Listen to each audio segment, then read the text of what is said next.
Bonjour, bienvenue sur ce point bourse du 21 mai 2024. Alors aujourd'hui, on va parler assez rapidement des actions, hein, puis des variations sur le CAC. Au niveau des chiffres, rien d'exceptionnel avec un plus 0,2 sur le prix à la production en Allemagne notamment. Donc c'était ce qui était attendu, c'était ce qu'on avait l'année dernière. Donc une inflation qui est toujours plutôt bien maîtrisée en Europe. C'est à peu près le seul fait du jour au niveau des gros chiffres. On va attaquer cette fois par le Bitcoin, hein, avant de voir le CAC 40 et puis diverses actions. On avait parlé il y a quelques jours avec le renouveau, hein. Et ce chandelier-là qui signifiait un signal d'achat, on l'avait dit le 15 mai ou le 16, je ne sais plus. Donc confirmation, hein, du bull run qui est peut-être en train de repartir parce qu'il y a un gros chandelier. Derrière, on perd quasiment rien. On en remet un hier, lundi. Donc très favorable évidemment sur le Bitcoin et sur aussi pas mal d'autres actions, hein, qui sont corrélées au Bitcoin, à l'économie des crypto-monnaies qui peuvent être intéressantes à prendre si on veut pas jouer le Bitcoin en physique ou en ETF spot ou en ETF avec divers produits qui existent, hein. On a aussi, alors on le voit ici depuis l'explosion, il a pris 16%. Il y a aussi d'autres valeurs, hein, qui peuvent être plus volatiles et peut-être plus intéressantes dans les périodes de hausse, comme on connaît aujourd'hui sur le Bitcoin, hein, qui dépasse une zone intéressante ici, notamment les 69 000. L'Ethereum aussi, on en avait parlé. Il est parti, boum, hier. On avait parlé, hein, de cette congestion et puis ici un rebond probable avant ou sur la moyenne à 200. Il est parti lundi, une grosse explosion et puis la confirmation aujourd'hui. Donc là aussi, hein, on parle aussi des ETF qui pourraient être approuvés sur l'Ethereum. Donc très favorable sur ces deux-là. On ne fait pas les autres, hein. On se focalise essentiellement sur les deux principaux, qui sont extrêmement favorables. Maintenant, semble-t-il avoir lancé une séquence qui risque de durer dans le temps et d'être largement positive. On va regarder le CAC 40 pour voir qu'il fait moins 0,6 et à peu près toujours rien, hein, depuis le nouveau plus haut qu'il a mis ici le 10 mai. Consolidation molle, c'est ce qu'on attendait. Il faut attendre plus de chandeliers pour avoir une véritable tendance. Donc on va passer rapidement sur le CAC et on va parler directement des actions qui sont intéressantes, notamment Dassault Systèmes. Alors moi je suis déjà dessus, hein, sur Dassault Systèmes. On le voit, c'est la plus belle progression du CAC aujourd'hui, plus 1,6. Et la grosse conso, la grosse dégradation même, hein, parce qu'on a corrigé un petit peu et on a rebondi quasiment ici, sur les 30, 37 euros. C'était une zone qu'on pouvait espérer. Alors, il y avait une première zone à 40 qui n'a pas suffi. On est allé chercher les 37, on le voit. Et sur les résultats ici du 25 avril, hein, depuis, on accumule et puis on est en train ça y est, de casser la moyenne à 20, l'oblique sur les plus hauts court terme.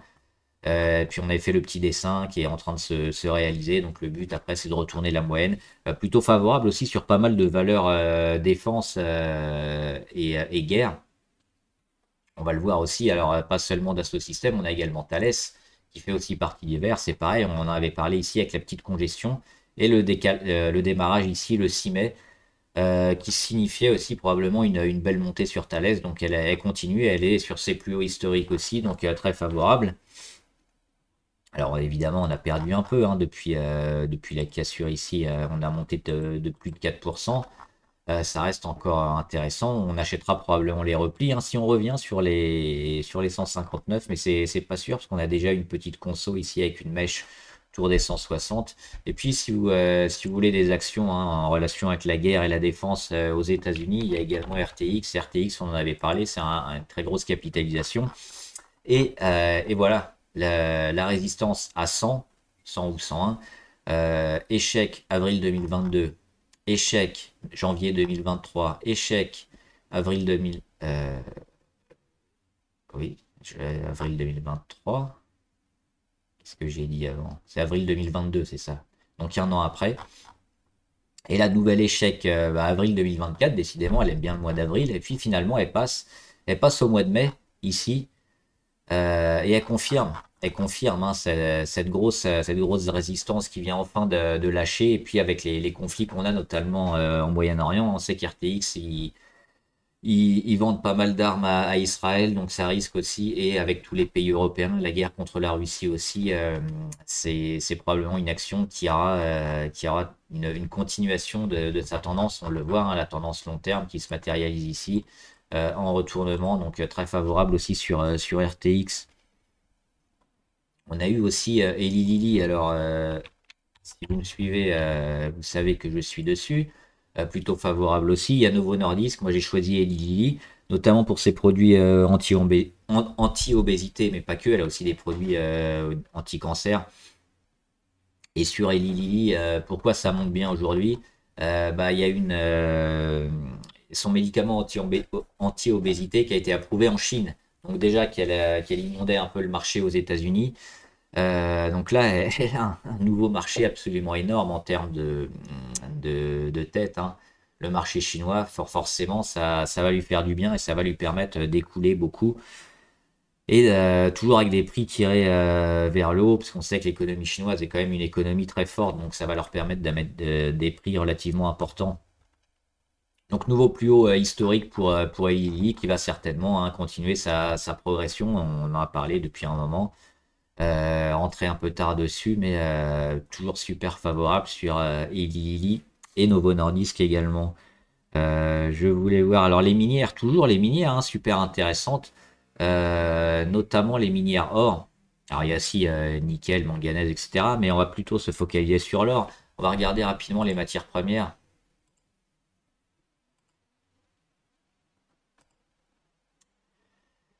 Et l'or, il est ici, qui a fait un plus haut hier, hein, une petite mèche. On est toujours en embuscade ici, toujours haussier. On en parle depuis ici, la cassure, hein, de fin février. L'or est toujours haussier, on verra à la fin de l'année, mais a priori, on va certainement encore aller chercher les 2005 et peut-être plus, hein, encore, avant le septembre et peut-être la fin de l'année et le début d'une consolidation. Mais surtout, ce qui nous intéresse, c'est les minières. Parce que pendant tout ce temps-là, ils vont avoir des marges qui vont augmenter parce que le prix des métaux notamment va augmenter et donc ils vont pouvoir vendre leur production beaucoup plus cher. On avait déjà eu un travail de fait sur beaucoup de minières pour réduire les coûts. Donc là, on a à la fois une réduction des coûts, une augmentation des marges, les prix qui vont flamber. Donc les prochains résultats des minières vont exploser. Alors certains pensent qu'on est au début d'un super cycle au niveau des métaux, c'est possible. Peut-être en long terme aussi, éventuellement les jouer. Moi, je suis plutôt court ou moyen terme, mais le long terme aussi s'entend sur ce genre de valeur, hein, qui est en relation avec les métaux précieux, que ce soit l'or ou l'argent aussi, hein. On regarde l'argent, nouveau plus haut quasiment, hein, aujourd'hui encore sur l'argent.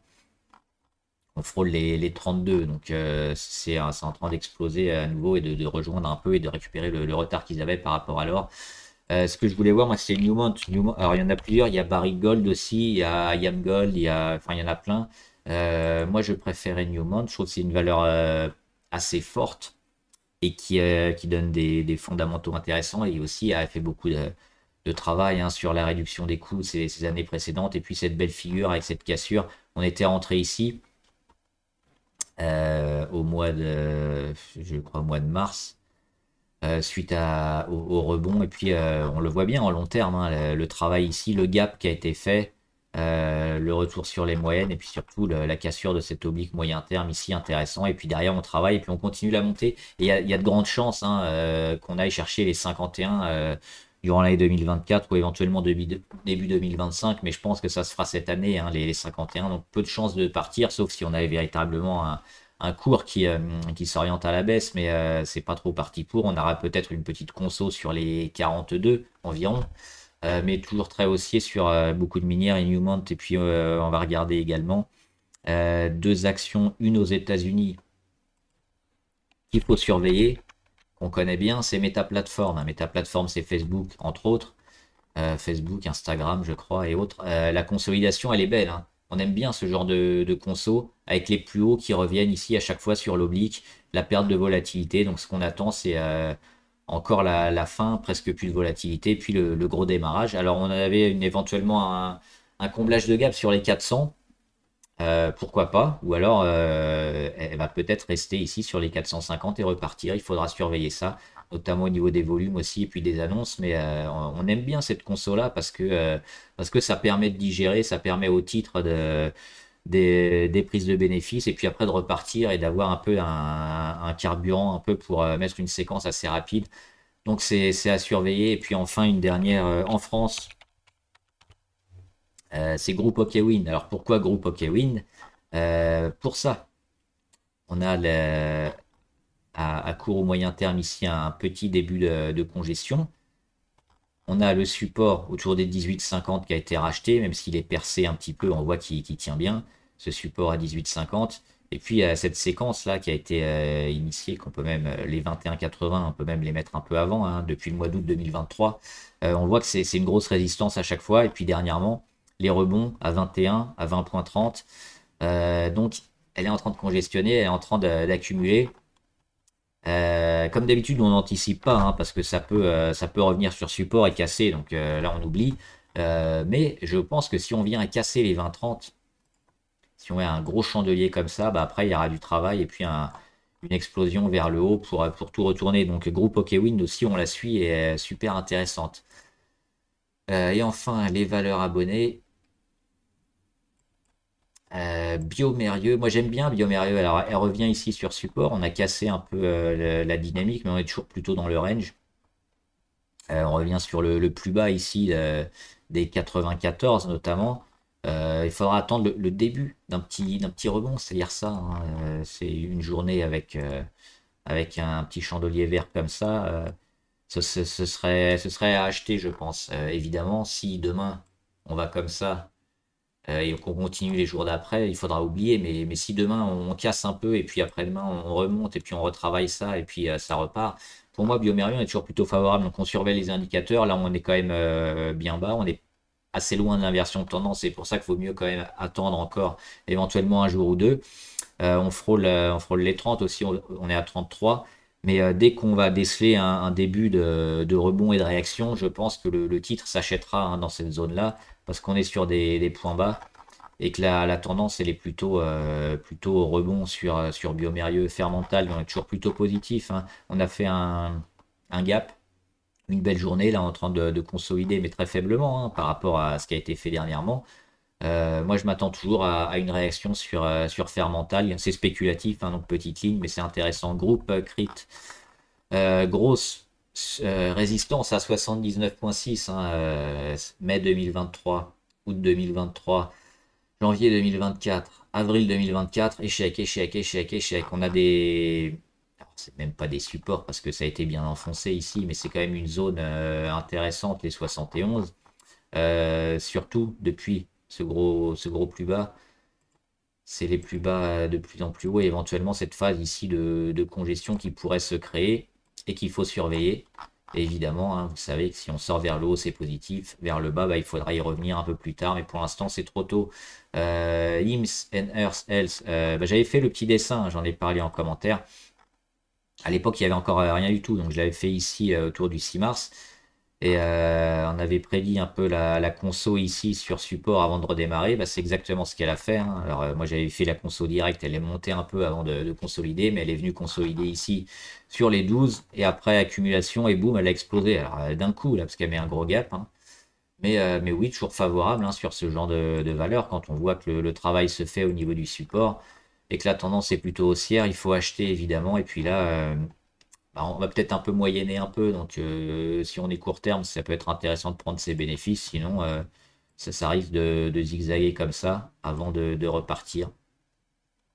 On vérifiera le comblage de gap éventuellement. Nexity. Ouais, le rebond, il est beau sur Nexity. On a toujours un gap. On est toujours la résistance à 13. Donc, tant qu'on est en dessous, plutôt négatif, on s'attend plutôt à de la correction. Par contre, si on arrive à venir les titiller, les casser à la hausse, bah là on donnera un signal de force, mais pour l'instant c'est du rebond technique énorme, hein, très juteux, mais ça reste quand même une valeur relativement risquée à ce stade. OVH, on avait cette zone bleue là des plus hauts, hein, on le voit, ça a servi comme support, et puis quand on l'a lâché, c'est devenu une résistance, on n'arrive pas à le repasser, la tendance elle est dégueulasse. OVH, j'en ai déjà parlé, hein. Alors je sais plus si l'équipe qui était en place il y a 5 ou 10 ans, un peu moins, elles sont toujours là, mais techniquement c'est quand même une catastrophe, hein, OVH. C'est pas parce que c'est français qu'on va faire cocorico, c'est nul. Donc j'espère qu'ils ont changé, mais c'est catastrophique, hein, ce qu'ils proposent comme solution. Enfin, ce qu'ils proposaient, je ne sais plus actuellement, mais avant 2020, c'était une catastrophe. Euh, le marché les vend toujours, hein, c'est pas quelque chose d'intéressant. Alors là, on revient éventuellement sur un support pour jouer le rebond technique, hein, éventuellement pour aller retaper hop, ici, ce qui ferait quand même du beau rebond technique, hein, on est d'accord. 38%, c'est même plus que du rebond, ça peut même être un trade largement gagnant, mais là aussi, on est quand même dans des probabilités plus fortes d'aller vers le bas parce que la tendance elle est mauvaise et que le marché n'achète pas. Et enfin Xpeng, Xpeng oui intéressant. Les résultats aujourd'hui plutôt corrects. Alors ça continue de perdre de l'argent. Il y a le marché auto qui est un peu en train de revenir, hein, de rebondir, qui peut être intéressant. Il y a Stellantis aussi qui s'est associé avec un constructeur chinois dont j'ai oublié le nom. Mais Xpeng, ils sont toujours plutôt bien. Le marché les a bien vendus quand même. La Chine au ralenti. Et puis là, avec le redémarrage de la Chine, Xpeng, il va falloir se poser la question de revenir. Si on regarde en long terme, on voit que le support ici autour des 6, il a tenu, il n'a même pas été touché. Et c'est celui des 7,6 qui lui a été un peu enfoncé, mais sur lequel on est en train de repartir. Les résultats aujourd'hui, acheté puis vendu. On a fait un échec sur la résistance à 10,48. Donc le marché nous dit que probablement Xpeng va s'en sortir ces prochains mois, mais c'est peut-être encore un peu tôt, il y a encore un peu d'incertitude. On n'est pas en mode FOMO un peu sur Xpeng, mais il faudra attendre plus de résultats, probablement des ventes un peu confirmées, puis commencer enfin à dégager du bénéfice parce qu'elle continue à perdre de l'argent. Mais oui, la valorisation elle est quand même super faible sur Xpeng. Donc ce qu'on peut espérer, c'est quoi? De l'accumulation ici, et puis boum, une sortie qu'on achètera pour jouer le moyen terme avec le renouveau chinois et les marchés, que ce soit domestique en Chine ou ailleurs. Hein. Xpeng, c'est capable quand même notamment sur le marché nord-américain, de prendre pas mal de parts de marché. Voilà, j'espère que la vidéo vous a aidé. N'hésitez pas à poser vos questions en commentaire et à partager cette vidéo et puis à me dire ce que vous en pensez. On en discutera. Bon trade, à plus!